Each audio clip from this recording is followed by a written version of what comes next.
MTN News, this is Montana This Morning. Good Monday morning. It's 5 o'clock. Welcome to Montana This Morning. I'm Victoria Hill. Thank you so much for starting your day with us.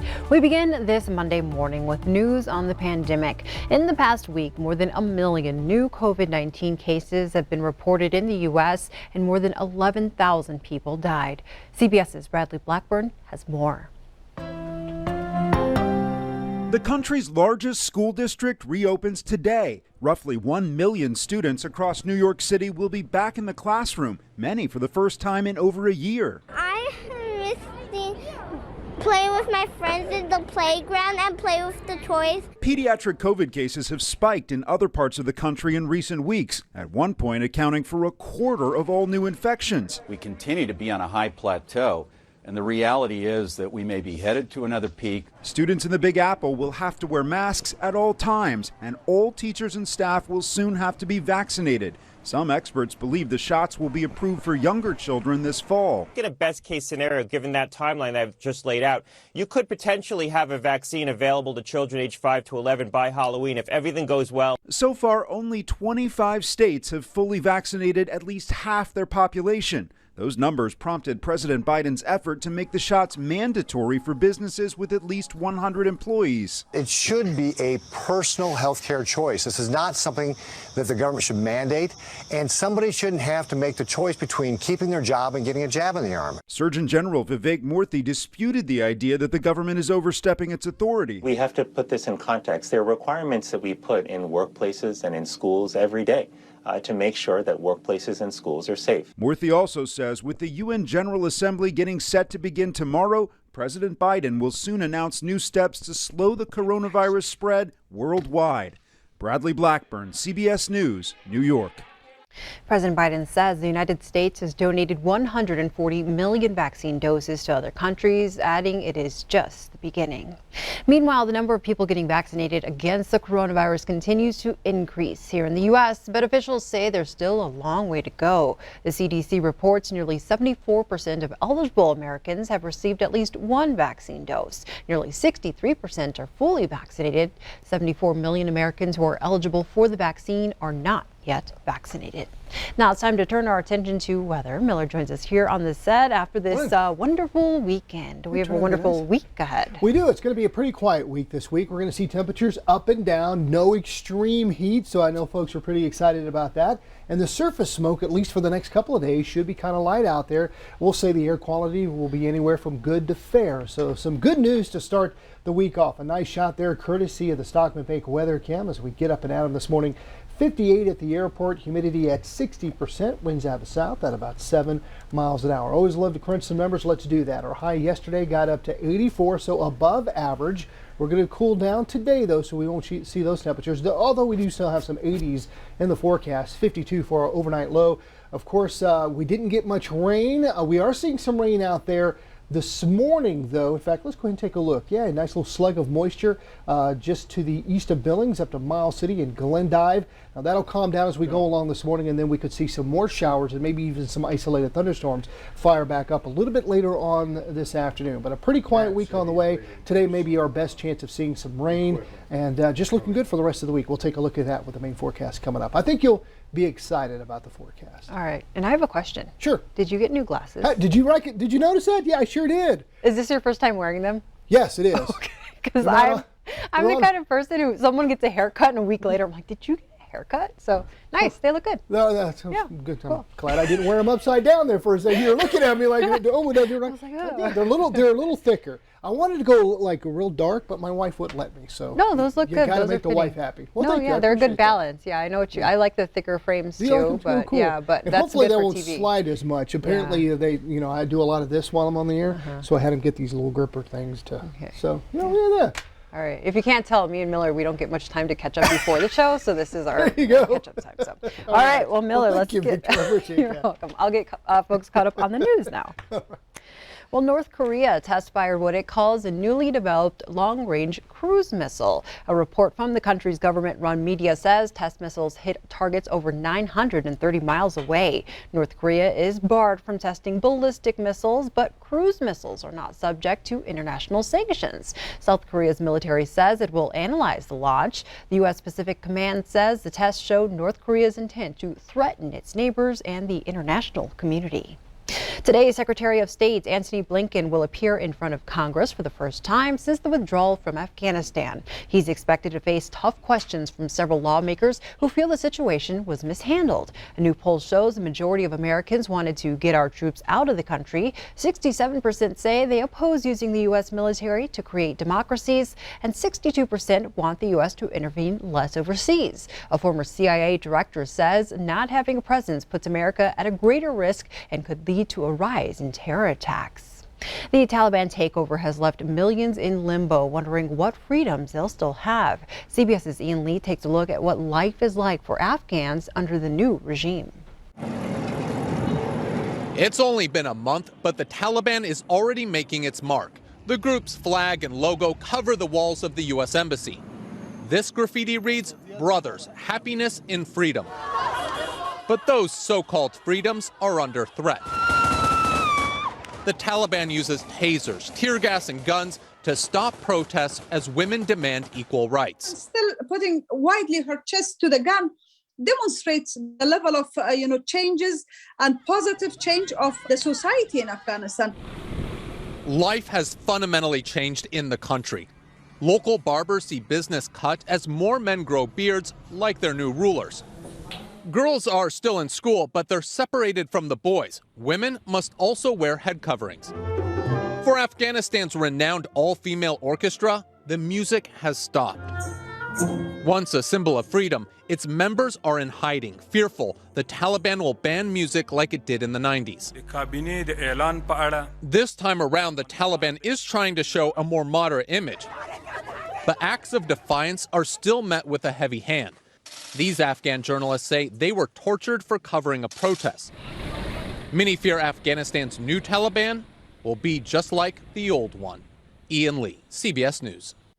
Afghanistan's new government is made up of all men and many senior Taliban figures notorious for attacks on U.S. forces over the last 2 decades. In Atlanta, residents of an apartment complex are homeless after an explosion collapsed part of the 3-story building, leaving it unstable. At least 4 people were injured in the blast. Police said the cause of the explosion is under investigation. The building's leasing agent reported a strong smell of gas about an hour before calls came in. In just a few hours, Californians will find out whether a Republican-charged effort to recall Democrat Governor Gavin Newsom is successful. If voters decide to oust Newsom, there are 46 candidates lined up hoping to replace the top official in the nation's most populous state. CBS's Anthony Pura has the latest on the recall effort. Governor Gavin Newsom is fighting for his political life. President Biden is set to join him for the final hours of his campaign today. The latest polls are trending in Newsom's favor. A recent survey by the Hoover Institution and Stanford University's Lane Center estimates 57% of likely voters will vote no on the recall, while 43% will say yes to removing Newsom from the state's top elected office. But some earlier polls indicate it's going to be close. Mindy Romero is with the Price School of Public Policy at USC. She says the outcome will depend on Democratic voter turnout. And if they sit out, it's probably going to make it a lot closer for Newsom. Romero says the outcome has national political implications. If he loses or if he wins and it's close, that will be spun by Republicans and others, state and nationally, as a failure, as evidence that Democratic leadership, Democratic policies are bad for America. It will take a simple majority of voters to recall the governor. If that happens, there are dozens of candidates on the ballot, most are Republicans, looking to take his seat. The one with the most votes would become governor. Talk show host Larry Elder is the GOP frontrunner. It could be a very small sliver of the population, potentially in the single digits. The recall petition began circulating in February 2020, citing Newsom's policies on several issues, including immigration, homelessness, and taxes. The effort picked up during the pandemic after he installed some of the strictest COVID-related restrictions in the nation. Anger hit a fever pitch and recall signatures shot up when Newsom was caught ignoring his own advice, attending an expensive dinner with lobbyists, no masks, and no social distancing. Many have already cast their vote. I think that the state's going the wrong way, and I'm hoping that maybe we'll change it. I don't want to see California go to anything like Florida or Texas. Knowing there's a lot on the line for control of the Golden State. Anthony Pura, CBS News, Los Angeles. There has been one successful gubernatorial recall in California. Republican Arnold Schwarzenegger took the reins of state government after voters recalled Democrat Gray Davis back in 2003. For the first time ever, a single railroad could connect the U.S., Canada, and Mexico. Company Canadian Pacific needed to win a bidding war for the Kansas City Southern Railway to be able to put that plan into motion. The company had the highest bid, but regulators will need to sign off on the deal before it can become official. Canadian Pacific's bid is believed to be worth about $31 billion. Depression and anxiety are on the rise worldwide. Some believe our cell phones are to blame. Researchers say every time we interact with digital media, we're giving our brains a little rewards. But as reporter Dan Grossman found out, that's not always a good thing. That's this thing, right? Will Baird is no expert at social media. This is how it always pops up, right? And then there's stories, and then I have to always scroll down because I'm never on there a lot. It's not because he's technologically illiterate. It's by choice. I just don't understand that world. Like, I don't understand clout and likes, and that's weird to me. One he made 8 years ago when he was home alone. For me, it got to a point where I remember it vividly. My best friend, one of my best friends in high school died from a car accident. Me and his brother are arguing about like Obama and like politics. And I was like, I don't want to be a part of this anymore. Like, I'm literally angrily texting back to this guy on this Facebook Messenger for what? And I just like stopped that day. Simple enough, right?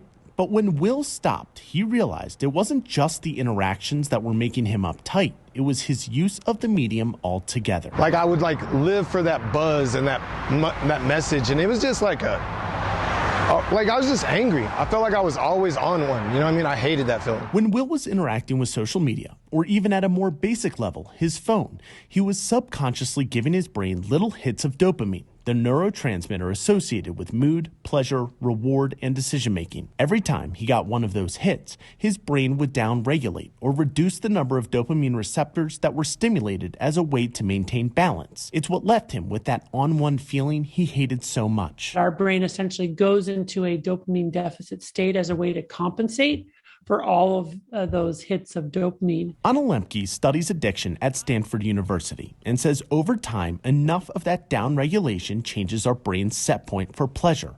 We need more of it to feel the same, and thus addiction. The process of getting addicted to any substance or behavior is an insidious process and happens slowly, and we're often the last to be aware of it. That awareness came in 2018 when the World Happiness Report showed Americans reported being less happy in 2018 than they were in 2008. Not only that, but the Global Burden of Disease study found the number of new cases of depression worldwide increased 50% between 1990 and 2017, with some of the highest increases coming in North America. I would just keep checking it all day long. It's the very reason Julie Pogachevsky kicked the habit last November and deleted all of her social media accounts. There was a greater level of peace. There's a certain anxiety that comes from that impulse, that need to connect. And when I didn't have that anymore, I found that my life was a lot more peaceful. This isn't to say there aren't benefits to phones, video games, social media, and the ways they help us interact.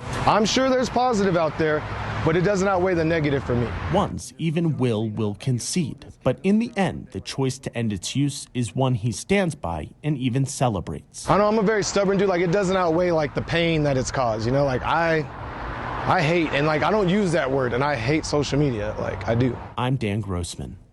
It is suggested if your media use is affecting your work or social interactions, it may be time to take a look at how often you use it. They add setting boundaries and even abstaining from it for one day can be beneficial and a good place to start. And before we take a break, when teachers arrive at work this morning at all 30 Billings public schools, they'll be greeted with brightly colored messages of encouragement. The idea started on social media and dozens of community members got involved. The organizer says the teachers deserve the recognition. Our world has changed a lot, and I think we need to spread the love and joy because we all need it. I know they go through a lot and we expect them to do a lot. This is our small, contribution that we appreciate all they're doing for us. A 6th grade student who helped with the chalking event says she hopes the teachers feel surprised and happy. Thank you so much for starting your Monday with us here on Montana This Morning.